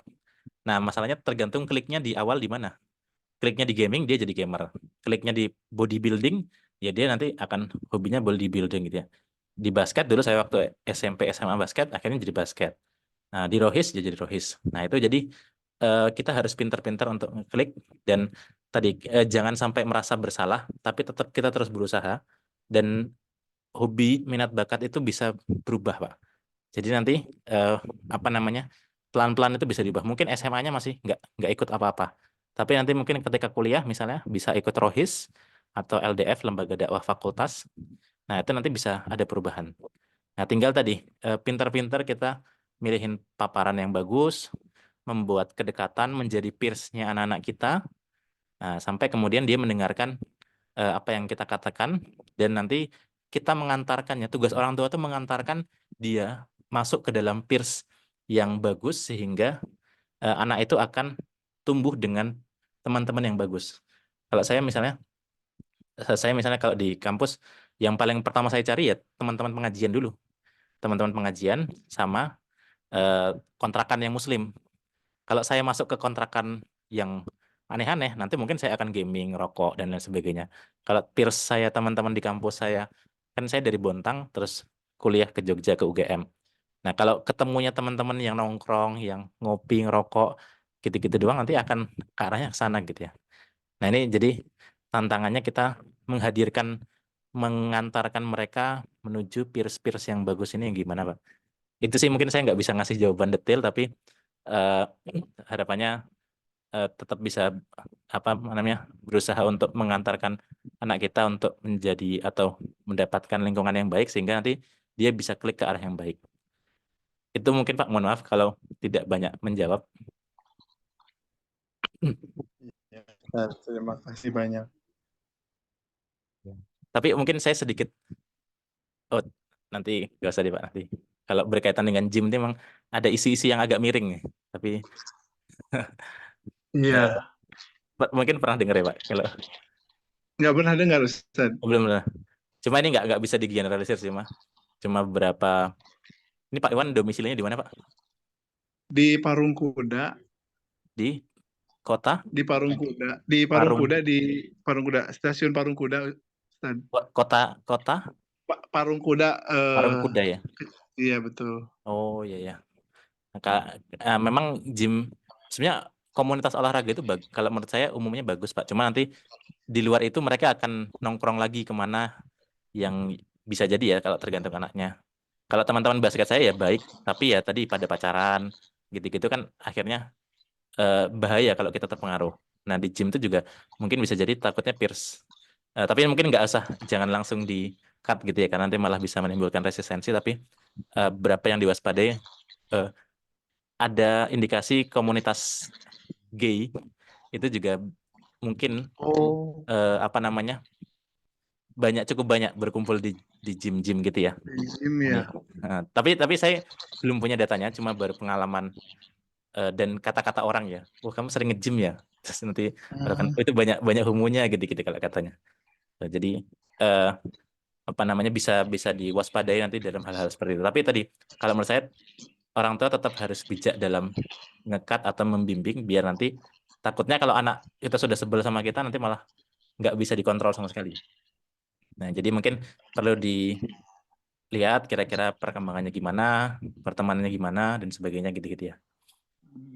Eh, itu mungkin mohon maaf ini mungkin. Berarti Ustadz, motivasi-motivasi yang kita tanamkan itu Mhm, eh, nilainya mhm. ini ya sedikit berarti Ustadz ya yang Yang masuk. tertanam ya. Ya, jadi pengaruhnya itu apa namanya? Jadi nggak ada Ustadz ya karena Mungkin kita mungkin gen itu ya. kita nggak mengatakan nggak ada ya, tapi tergantung dia memandang. Misalnya gini, ada ceramah yang sama disampaikan sama ustadz ustadz di kampung dengan Ustadz Abdul Somad misalnya. Di kampung kita misalnya tiba-tiba di Masjid Raya ngundang Ustadz Abdul Somad. Padahal ayatnya sama seperti khotib Jumat kemarin, tapi ketika Ustadz Abdul Somad yang ngomong itu kayak wah bisa masuk gitu ya. Jadi ada momentum, ada figuritas di mana kalau dia figur yang dia akan lebih dengar dan sebagainya gitu ya. Nah, bisa jadi gitu. Jadi mungkin jangan jangan putus asa, tetap mungkin nasihat kita masuk, tapi mungkin kita perlu cari cara nih.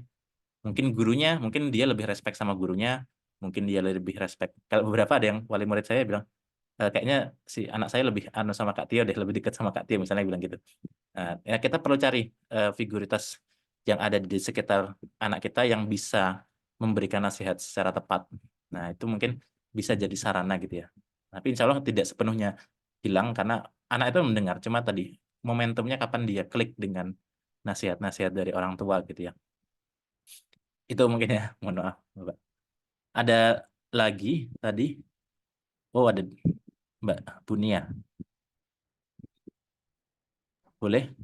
Ya, terima kasih Pak Tio. Ya, Mbak Nia, Luar biasa silakan. sekali pemaparannya ya. Jadi tadi menarik sih data-data yang ditampilkan dan sebenarnya di Indonesia sendiri itu juga luar biasa kalau mungkin nanti disimak di SKI ya, Survei Kesehatan Indonesia tuh yang Baik. tahun 2022 depresi anak muda di Indonesia tuh sampai 5,5%. Dan kalau 5,5 Mbak. ya 1 dari 20 ya. 1 dari 7, sorry Eh, sorry, itu yang eh iya, 5,5% remaja usia 10 sampai 17 tahun itu mengalami wow. gangguan mental. Dan ada 1%-nya itu mengalami depresi. Dan itu tuh emang naik ya, seiring waktu tuh naik. Kalau dibandingkan dengan siklus kehidupan manusia, usia siklus kehidupan manusia, remaja itu persentasenya itu lebih besar dari semua usia. Jadi ada Hmm. 2% sendiri remaja yang sakit baru disusul oleh lansia, 1, sekian lah kayak gitu. Jadi Hmm. kayak memang saat ini tuh tadi nyambung sekali dengan apa yang Pak Tio sampaikan ya, yang apa namanya generasi sekarang kayak gitu kan. Kalau generasi apa sih Z gitu ya, kita Gen yang Z. generasi milenial mungkin lebih ini gitu, lebih apa bakoh gitu. Tapi kalau Betul, generasi Z betul. itu ya, ya Dikit-dikit memang low. ya dikenal generasi strawberry juga kan kayak gitu. Nah, terus terkait itu kami nih kayak gitu kan kondisinya adalah kita yang sebagai orang tua generasi Z ini sorry generasi milenial nih yang jadi orang tua itu kan mungkin juga akan cenderung menjadi sorry tadi helikopter parenting ya Yep. kayak itu karena mungkin ada rasa was-was juga gitu loh ketika dengan kondisi yang sekarang itu mau nggak mau itu membuat orang tua atau kebanyakan orang tua itu merasa khawatir. Sedangkan kita tidak apa ya Kekhawatirannya dalam hal apa, Mbak? kekhawatirannya ya terhadap paparan yang akan dia dapatkan di luar gitu loh. Kalau Di misalnya kita dunia real atau di di ya di dunia real ya ataupun di dunia maya sebenarnya. Jadi kayak ya kekhawatiran ketika misalnya anak dipegangin HP atau bahkan anak keluar Hmm. gitu. itu kayaknya hampir semua orang tua yang mungkin saya temui itu kayak ada rasa was-was gitu dengan Iya, kondisi iya, iya. sekarang. Menarik. Sedangkan tidak semua orang tua atau anak itu mendapatkan privilege yang disekolahkan di tempat yang Islami misalnya, atau yang kita satu frekuensi, satu visi, satu misi gitu kan. Misalnya orang tua kan pasti akan memilih suatu Betul, lingkungan betul. yang baik gitu ya. Nah, tidak semua mendapatkan itu. Kemudian juga dengan kondisi yang tadi, jujur sebenarnya kadang kalau mengikuti kajian hal, seperti ini tuh kadang malah membuat kita trigger untuk jadi cemas gitu ya, karena lihat data, "Oh iya ya," gitu. Apa, peers tadi ya, karena memang, gimana sekarang kalau anak kita itu memang lebih, istilahnya lebih percaya sama temannya Aman. daripada orang tuanya gitu. Kalau wes kadung gitu loh. Jadi Hmm, bukan ketika misalnya kita sekarang lagi, preventifnya, tapi kalau sudah terlanjur anak ini, itu tuh udah lebih percaya sama teman sebayanya, lebih asik sama teman sebayanya dan memang orang tua itu, sudah kehilangan momen di awal ya, untuk misalnya menjadi seorang, yang memang, sangat lekat, sangat apa tadi, kalau tadi istilahnya itu, meaningful ini ya, relationship full ya, kayak gitu. relationship, Jadi ya, ya. jadi itu sudah kehilangan momen itu gitu. Jadi kayak untuk mengejar itu tuh, how to you buat orang tua tuh gimana gitu, untuk mengejar bahwa, oh biar anak ini tuh bisa kecekel lagi gitu. Kadang kan mungkin, sudah apa ya istilahnya ya tadi kalau saya bahasa saya tuh wes kadung, apa namanya, anak ini tuh udah kayak udah lepas kayak gitu Betul, kan. Nah, betul. tapi kita untuk menarik sedangkan anak ini sudah punya resiko yang sangat besar gitu. Baik itu dalam lingkungannya, dengan kesehatan mentalnya juga kayak gitu. Nah, Hmm, itu seperti apa? Biar tadi juga sebagai orang tua tuh nggak jadi helikopter banget gitu loh. betul, betul, betul. Jadi tetap normal kayak gitu, tapi karena ya monggo, terima kasih Pak Tio. Ya, makasih Mbak Nia, nih senior saya di UGM. Nanti diingatkan ya Mbak, saya kalau pertanyaannya agak panjang cepat lupa, saya ada kecenderungan distraksi. Jadi Oke, kalau siap. kalau saya pribadi sebetulnya melihat dari saya buku yang saya baca tadi si Jonathan Haidt, beliau menyampaikan bahwa helikopter parenting ini muncul ketika tahun 80-90-an di mana banyak berita-berita dan yang berita-berita tentang bahaya membiarkan anak main di luar, ada kasus penculikan, kasus sodomi, kasus macam-macam yang itu kemudian muncul di berita dan berita itu yang dijual berita apa? Pasti berita-berita menakutkan. Nah, sehingga orang tua ini semakin ke sini itu menjadi semakin paranoid dan kemudian menjadi mereka semakin takut.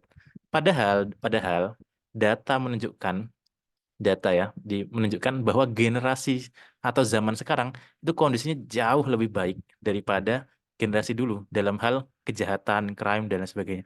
In real world ya, di dunia nyata ya. Saya belum ngomong ke dunia sosial media. Justru malah kita harus lebih banyak memproteksi anak kita di gadget daripada di dunia nyata.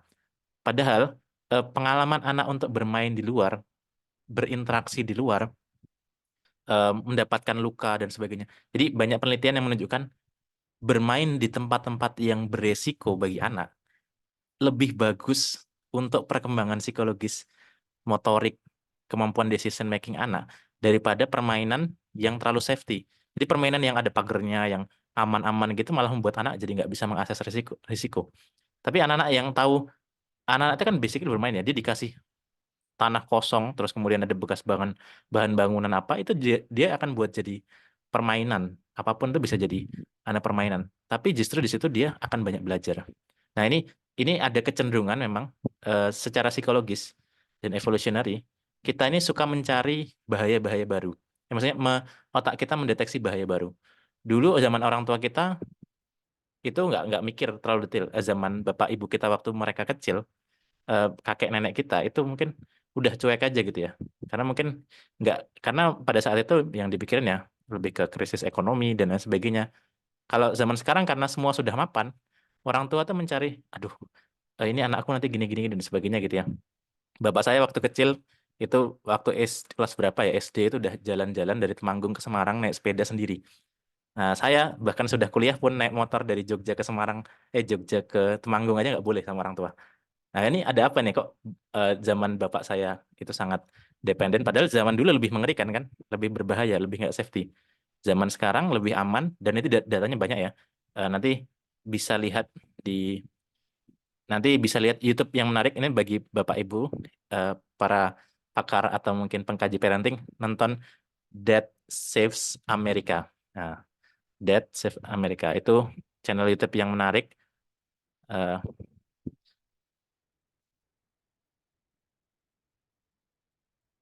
yang membahas soal parenting, sama buku Free Range Kids.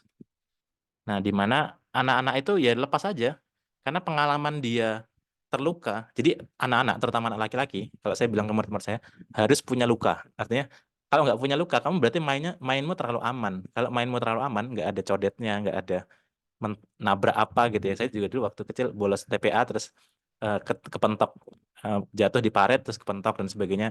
Murid saya ada yang kejedot dan sebagainya, patah kaki, patah tangan dan sebagainya. Itu justru walaupun jelas berbahaya, cuma itu jadi pengalaman yang membuat mereka lebih resilient ke depan. Jadi ini ada asosiasinya, Mbak. Nanti eh, mungkin bisa baca di bukunya Jonathan Haidt itu. Kalau anak itu bisa terbiasa dengan risky play dari kecil, dia nanti gedenya lebih struggle. Termasuk juga isu bullying ya. Saya termasuk orang yang eh, menganggap bullying itu bagus bagi anak-anak. Nah, ini mungkin agak agak agak beda ya sama Kalau menurut saya, bullying asal nggak sampai depresi itu malah bagus untuk resiliensi anak. Ini seperti sistem imun yang perlu sedikit dipaparkan dengan virus yang kecil atau virus yang sudah dimatikan, itu akan membuat mereka menjadi imun. Pengalaman stres, pernah dikucilkan, pernah dipukul, pernah dijahili dan sebagainya, itu ketika dewasa itu akan membuat dia menjadi resilient. Murid-murid kemarin di kelas saya tanya, menurut kalian bullying itu bagus atau enggak? Mereka mulai berpikir nih, maksudnya apa nih Kak Tia nanya ini? Terus saya pikir, kalau kalian udah dewasa, pengen nggak pernah punya pengalaman dibully?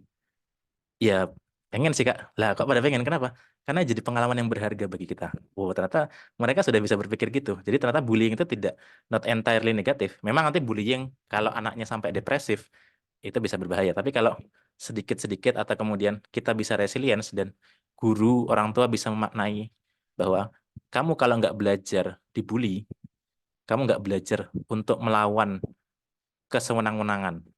Dan di dunia nyata kita akan hadapi bahwa kesewenang-wenangan itu akan kita temukan di mana-mana.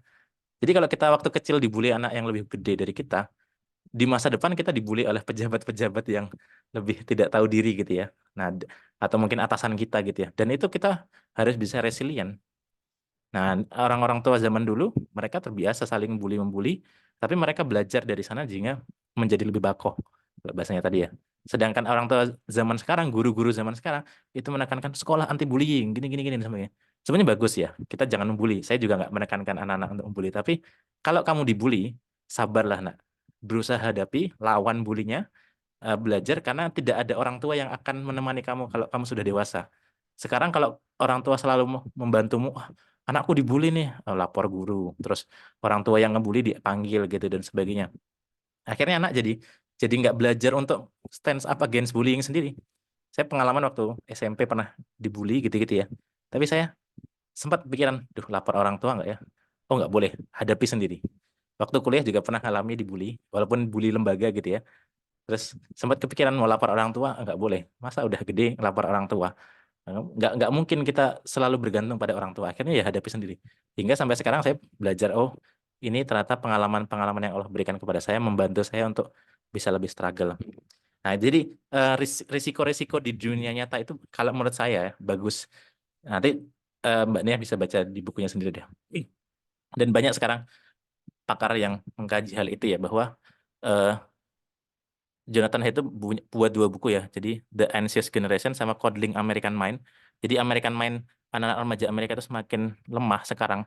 Dan tadi ya angkanya sampai 1 dari 4 prevalensi depresi itu disebabkan karena apa? Karena terlalu dimanja. Jadi terlalu diposisikan sebagai anak yang rentan rapuh dan sebagainya gitu ya. Nah, yang perlu kita awasi justru malah HP-nya anak-anak ini, karena di situ banyak sekali hal yang kemudian berdampak gitu ya. Terus tadi pertanyaan intinya apa ya Pak? Pertanyaan intinya adalah mungkin ada batasan bullyingnya ya. kalau dulu berantem gelut antar teman tuh bikin jadi anak berani. Iya, kalau saya ya, ini semoga nggak ada guru yang melihat. Kalau saya anak berantem tuh tak biarin dulu. Ayo kamu harus asal dia nggak keroyokan. Kalau keroyokan nanti bisa boleh berantem, tapi jangan sampai orang tuamu tahu. Tak bilang gitu.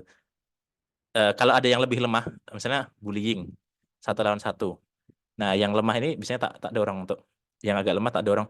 Ayo kamu harus bisa ngelawan dia, jangan sampai Kalau Kak Tio terus yang bantu, kamu nggak akan bisa berdiri sendiri.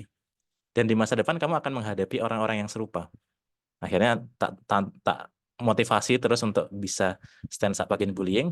Bahkan sempat beberapa kali saya sediakan arena pertarungan. Jadi saya buat ring apa namanya di sekolah. Ya cuma lingkaran gitu terus ayo kita main gulat. Nah, ini silakan nih yang pernah dibully sama yang pembuli kita adu nih. Nah, biar dia balas dendam gitu ya. Artinya biar anak itu punya sense untuk berjuang melawan penindasan. Nah, dan nggak perlu takut untuk melawan gitu ya. Akhirnya menarik tuh, anak-anak seneng dan sebagainya, dan mereka yang kemarin sering dibully sekarang udah mulai timbul kepercayaan dirinya. Itu lebih penting daripada kita menyelamatkan anak kita terus dengan bantuan-bantuan yang berlebihan. Nah, itu yang membuat anak jadi nggak mandiri di masa dewasa. Itu ya. Nah, terus tadi pertanyaannya apa Mbak Nih yang belakangnya itu gimana kalau Oh, anak sudah terlanjur klik sama iya, sama peers-nya ya. temannya ya, peersnya, dan peersnya itu maaf nggak bagus gitu ya. Jadi karena kayak orang tua tuh ingin menyelamatkan si anak ini Betul, gitu. betul. Memang ini saya nggak bisa ngasih jawaban yang mudah. Pertama saya juga belum jadi orang tua. Mungkin saya pengalaman jadi guru aja. Tapi memang ini costly ya. Jadi mahal. Maksudnya pertama kita harus nyari tetangga yang baik, teman yang baik. Yang artinya maksudnya ya ya masa kita pindah harus nyari perumahan. Makanya kan Rasul bilang carilah kalau mau pindah rumah apa nyari tetangganya dulu. Jadi tetangga itu lebih penting daripada rumahnya. Nah, karena kita hidup dengan tetangga. Kalau tetangganya, kalau bahasanya toksik gitu ya, atau fasik, ya anak-anak kita akan terbentuk ke arah sana gitu ya. Nah, kalau kita tinggal di lingkungan yang buruk, ya kita akan ikut kecium bau buruknya juga gitu. Nah, ini problemnya adalah itu. Jadi misalnya eh, nyari lingkungan yang baik. Masalahnya tadi kita itu bukan suatu hal yang mudah, nyari pertemanan atau lingkungan yang baik. Terus kemudian nyari sekolah yang sekolah yang baik itu juga tadi hal yang mahal gitu ya. Maksudnya nggak semua dari kita bisa menyekolahkan anak kita di sekolah Islami swasta gitu-gitu ya. Memang orang tua kami di SMA masa depan tuh ya menyekolahkan anak karena prefer ya. Kalau sekolah swasta lebih bagus orang tuanya, lebih bagus anak-anaknya gitu ya. Dibanding negeri, wah gila-gilaan lah gitu ya. Oh ternyata gitu-gitu ya.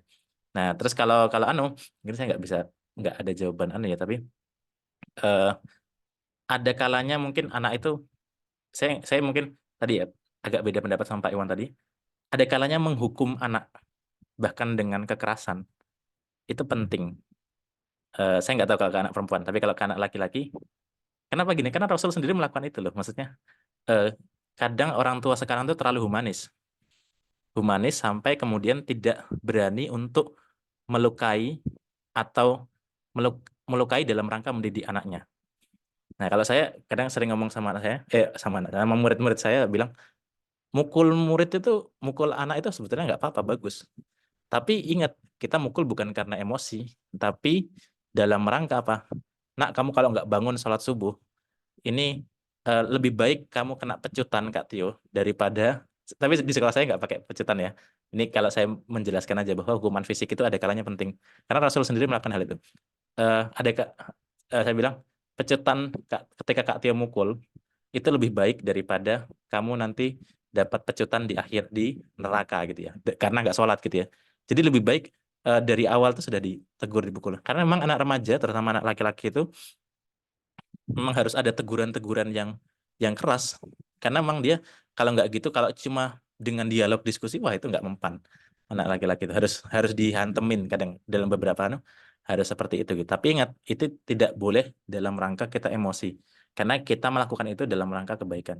Beberapa murid saya kan di sekolah kami memang nggak boleh pakai kekerasan. Tapi ada murid yang sampai bilang, "Bu, kalau dihukum tuh ya dipukul aja Kak, nggak apa, saya dipukul nggak apa gitu ya." Tenang lagi, tak bilang nggak apa, orang tuanya udah oke gitu. Cuma kan kami nggak boleh ya sekolahnya mukul gitu ya. Tapi apa namanya, konteksnya memang anak-anak remaja yang sudah terlalu berlebihan, itu butuh ada hukuman-hukuman yang keras sampai, ini mohon maaf kalau agak berbeda ya, tapi tadi itu akan membantu dia. Bapak Ibu, teman-teman yang pernah dipukul sama bapak ibunya waktu kecil, mungkin pernah ngerasain ya. Apakah sekarang kita dendam sama bapak ibu kita? Enggak kan? Apakah kita kemudian merasa kena luka pengasuhan dan lain sebagainya? Enggak ada. Term luka pengasuhan itu baru diciptakan generasi sekarang. Generasi dahulu tuh ya memang biasa dipukul, dianu sama bapaknya gitu-gitu. Karena memang anaknya sudah berlebihan. Dan ini secara evolutionary, hewan ini juga melakukan itu. Hewan ada kijang kecil yang baru lahir. Itu kemudian kalau dia jalan di luar dari kawanannya, itu kan berbahaya. Sama induknya diapain? Digigit anaknya. Anaknya digigit, ditegur, "Nak, kamu nggak boleh keluar dari kerumunan ini, karena kalau kamu keluar kamu mati, diterkam sama singa." Jadi kan singa kan mengejar yang keluar dari kawanan gitu ya. Nah, sama seperti itu. Ada kalanya teguran-teguran keras itu sangat penting untuk menyelamatkan anak kita. Nah, kadang pendidikan humanis ala barat ini yang membuat kita jadi nggak berani. Ini mohon maaf ya kalau ada beda pendapat, nggak apa teman-teman. Tapi kalau menurut saya dalam Islam pun ya hukuman fisik itu kan potong tangan apa gitu-gitu kan jelas ya. Maksudnya kita jangan sampai gampang terpengaruh dengan barat ini sangat bagus humanis, nggak boleh ada kekerasan fisik dan lain sebagainya. Padahal hukuman-hukuman fisik itu adalah dalam rangka menyelamatkan diri kita baik di dunia maupun di akhirat. Hukum rajam atau misalnya hukum potong tangan itu jauh lebih bagus. Kenapa? Karena akan mencegah dia untuk mencuri-curi hal yang lain, dan nanti akan menggugurkan dosanya dan nanti mengurangi dosanya atau siksanya di akhirat. Lebih baik sahabat itu ada yang lebih baik dirajam sebelum dia mati. Kenapa? Karena nanti ketika mati dia belum mendapatkan hukuman, nanti dia akan dihukum di akhirat. Lebih baik di dunia. Nah, ini perspektif yang berbeda kalau para sahabat dibandingkan. Itu ya Mbak. Jadi saya nggak bisa karena mungkin kalau anaknya Mbak Nia perempuan, saya belum tahu nanti cara tepat gimana. Cuma perempuan ini sangat terpengaruh peers ya. Dan ini permasalahan yang nggak bisa dijawab satu persatu. Tapi kita harus memperbaiki generasi secara general. Jadi makanya kalau saya pribadi coba yang mentarget itu mengedukasi masyarakat secara umum tentang bahayanya kenakalan bahayanya sosial media, pengaruh sosial media, dan ini harus mengubah secara keseluruhan. Kita nggak bisa membiarkan membuat anak kita nggak megang HP tapi di luar sana masih pada megang HP. Nah, jadi ini sulitnya ya memperbaiki anak itu ya mau nggak mau kita memperbaiki generasi. Itu ya, mohon maaf mungkin tidak bisa menjawab langsung. Nah, semoga nanti Mbak Nia bisa nanti mungkin kapan-kapan kalau bisa sharing lebih juga boleh. Oke, baik. Itu ya teman-teman sekalian karena sudah malam nih. Wah, udah 21.40 ya. Luar biasa teman-teman masih di sini. Saya tutup ya. Saya